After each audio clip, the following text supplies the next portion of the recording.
day everyone, mga langga. Nandito na naman ako ngayon sa sitio Tambubong, Batya. Panibago na naman, namimit-mit na naman kami dito, mga langga. Nandito no, ako. Nag-i-enjoy na naman ako kasi iba na naman ang pinuntahan na namin. So iba na naman ang area, no. Kita ninyo, o diba mga langga. Ganito lang ang buhay. Kasi bang ano na naman kami, maghanap ng mga ulam. Ayan na naman ang mga view na naman mga langgaong. Oh, say. Nakita mo no. Kaya sulit na talaga ang view. Ngayon, nag-vlog ako at saka yung mga kasama ko kasi ngayon, namimingwit sila. Kung wala kang ulam, pwede tayo pumunta kung gusto mo talaga ng tilapia na sariwa. Dito tayo mamit-mit. Diba? Kasi buhay. At saka pag linuto siya, talagang matamis. Yung dati kong blinag, doon yun sa kabila pa. So ngayon, bago na naman to dito na pinuntahan namin na area ngayon. Oh, ganyan ang ginagawa dito ng mga tao. Kapag may pispan ka, pwede mong gawan ng cottage, ihawanan, may lamisa, o may gripo, okay na.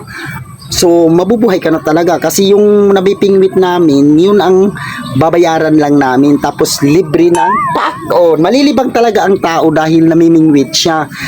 Yun ang kagandahan kasi dito, no? Kasi kung wala silang mga ginagawa, kung gusto pa nila pumunta ng mga liguan, ang iba naman, dito naman. Nahihati kasi yan eh. Ganun yan. Kaya tingnan mo ang mga view dito, mga langga. Oh.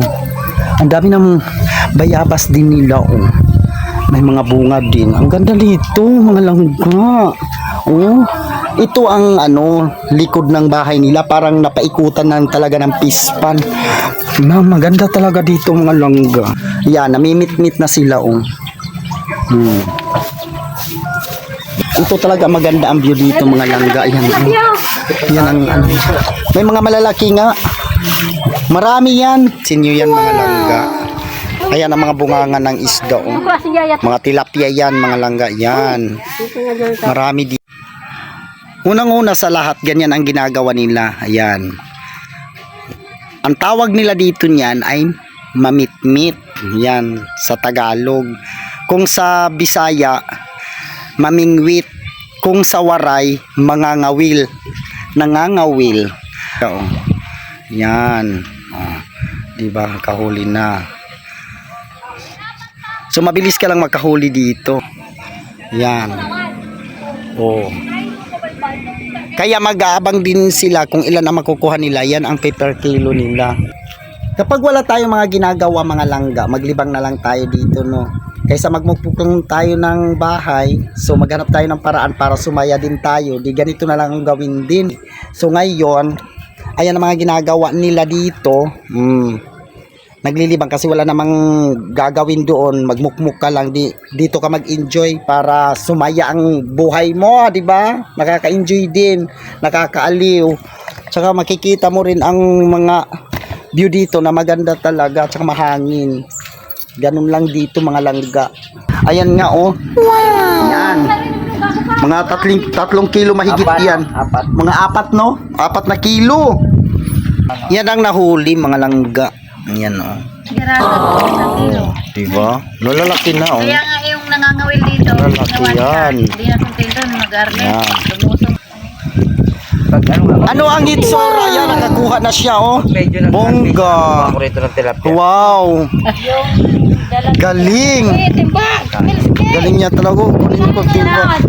Nakakuha siya. Ito, oh. Asan yan? Ayun. Itong buwan na to, mga ano kayang buwan to ma-harvest? Ito matagal-tagal pa ito. Tapos yan ang Ito. yan pala ano nila, pang pain. Ganyan ang pinapain nila, oh. Chicharon.